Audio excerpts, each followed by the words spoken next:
Assalamualaikum warahmatullahi wabarakatuh dan salam sejahtera.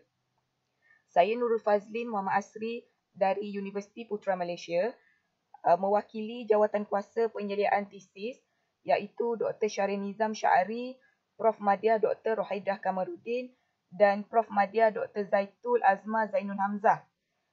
Saya akan berkongsi hasil dapatan daripada sebuah makalah judulnya Aplikasi Retorik dalam buku ilmiah berbahasa Melayu sebagai strategi pemasaran produk MAPIM. Kita pergi kepada pengenalan. Produk MAPIM merujuk kepada buku ilmiah yang dihasilkan oleh penulis melalui proses penerbitan yang mengandungi penulisan laras akademik, di mana penulisan ini berkonsepkan sebuah kajian yang dihasilkan oleh penulis dalam bidang yang diambilnya. Kemudian hasil kajian tersebut dilaporkan dalam bentuk teks yang lebih kemas dan sistematik, kemudian dikenali sebagai buku ilmiah. Oleh itu, penerbitan buku ilmiah ini memerlukan kemampuan penulis untuk menggunakan strategi yang menarik dari segi penjelasan, penghuraian, penghujahan maupun pemujukan supaya mampu menyampaikan gagasan idea dengan baik dan meletakkan penulisan tersebut mencapai tahap sebuah penulisan ilmiah dan boleh dipasarkan sebagai sebuah produk yang berkualiti. Kajian ini bertitik tolak daripada 3 penyataan masalah, iaitu yang pertama, kelemahan penulis menonjolkan kemahiran penggunaan retorik. Yang kedua, buku ilmiah berbahasa Melayu dikatakan mempunyai penulisan yang tidak komunikatif ataupun penulisan yang kurang berkesan.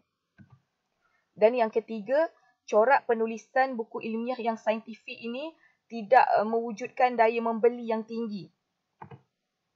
Okey, oleh yang demikian, makalah ini telah berfokus kepada 3 objektif, iaitu yang pertama, mengenal pasti jenis-jenis retorik yang terdapat dalam buku ilmiah berbahasa Melayu.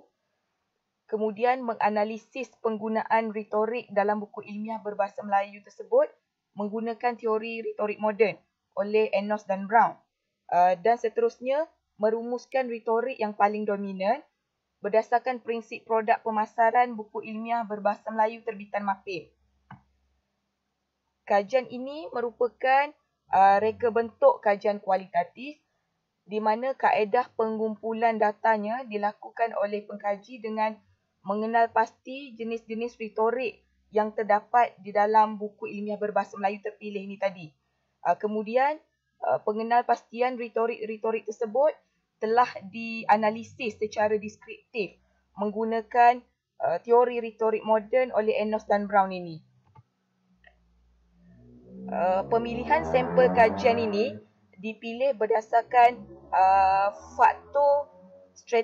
dua faktor pemilihan strategi, iaitu buku yang dipilih merupakan buku yang memenangi anugerah buku ilmiah terbaik MAPIM, juga merupakan antara jualan yang terlaris, di mana dalam tempoh 1 tahun itu buku tersebut telah mempunyai cetakan sebanyak 4 kali cetakan dan selebih.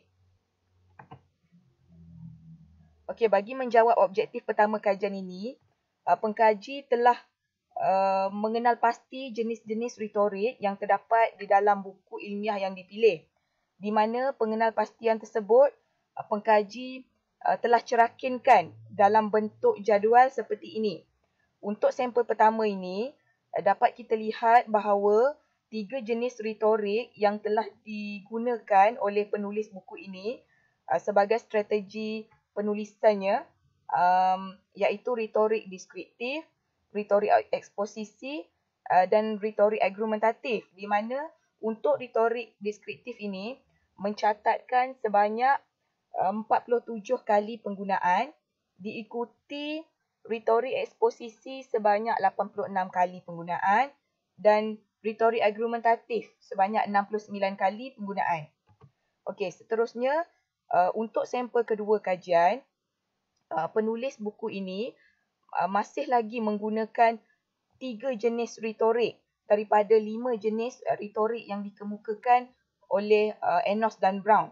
di mana 3 retorik yang digunakan oleh penulis ini merangkumi retorik deskriptif yang mencatat sebanyak 72 kali penggunaan, diikuti retorik eksposisi sebanyak 100 kali penggunaan dan juga retorik argumentatif sebanyak 94 kali penggunaan. Bermakna untuk sampel kedua ini, kita dapat lihat bahawa retorik yang paling dominan digunakan oleh penulis adalah retorik eksposisi, iaitu sebanyak 100 kali penggunaan. Okey, seterusnya untuk sampel yang terakhir, penulis buku ini masih juga menggunakan 3 jenis retorik daripada 5 jenis retorik moden oleh Enos dan Brown. Okey, untuk buku ilmiah ini, retorik deskriptif mencatatkan sebanyak 63 kali penggunaan, diikuti retorik eksposisi sebanyak 50 kali penggunaan dan seterusnya retorik argumentatif sebanyak 38 kali penggunaan. Okey, seterusnya bagi menjawab objektif kedua kajian, pengkaji telah menganalisis retorik yang terdapat di dalam buku ilmiah berbahasa Melayu terpilih ni tadi. Jadi pengkaji telah memilih menganalisis retorik yang paling dominan, iaitu untuk sampel pertama, retorik yang paling dominan merupakan retorik eksposisi. Ini merupakan sisipan petikan yang terdapat di dalam buku ilmiah yang dipilih sebagai sampel ini tadi. Okey, berdasarkan petikan ini, saya bacakan, masyarakat orang asli merupakan golongan etnik minoriti di Malaysia. Masyarakat ini terbahagi kepada 3 kelompok utama dengan 18 suku kaum. 3 kelompok utama ialah kelompok Melayu Proto, Senoi dan Negrito. Okey, berdasarkan petikan ini dapat diklasifikasikan sebagai retorik eksposisi apabila bentuk penulisan yang memberi pendedahan yang jelas kepada pembaca tentang sesuatu perkara dengan lebih mendalam dan terperinci, di mana ia menekankan aspek pemilihan diksi. Diksi yang dipilih bersifat bernas dan bermakna. Okey, seterusnya untuk sampel kedua, buku ilmiah ini mendominasi retorik argumentatif. Petikan yang mengandungi elemen retorik argumentatif ini dapat dilihat seperti ini. Saya bacakan. Justru untuk meneliti persoalan tersebut, perlunya kepada kupasan takrifan yang lebih khusus terhadap demokrasi. Sebagai penulis, usaha untuk memberikan takrifan terhadap demokrasi akan mengalami permasalahan takrifan atau dikenali juga sebagai dilema takrifan. Apatah lagi dalam ruang yang terhad ini. Berdasarkan petikan ini, dapat dilihat dengan jelas penulis mempengaruhi pembaca untuk percaya dan yakin akan kebenaran perlunya mengetahui lebih lanjut tentang objek yang dijadikan topik perbincangan, di mana perkara ini merupakan prinsip yang dikemukakan oleh Enos dan Brown terhadap retorik argumentatif. Seterusnya untuk sampel ketiga, iaitu buku ilmiah berbahasa Melayu, Masalah Kesihatan Lelaki Sebelum dan Semasa COVID-19. Okey, untuk buku ini, retorik yang mendominasi merupakan retorik deskriptif. Retorik deskriptif dapat dilihat dalam petikan ini. Encik Badrul yang berumur 43 tahun merupakan seorang eksekutif sebuah syarikat di Selatan Terengganu yang telah bekerja selama 10 tahun dan baru dinaikkan pangkat ke jawatan ketua eksekutif di syarikat belia bekerja dan berpindah ke Kuala Lumpur.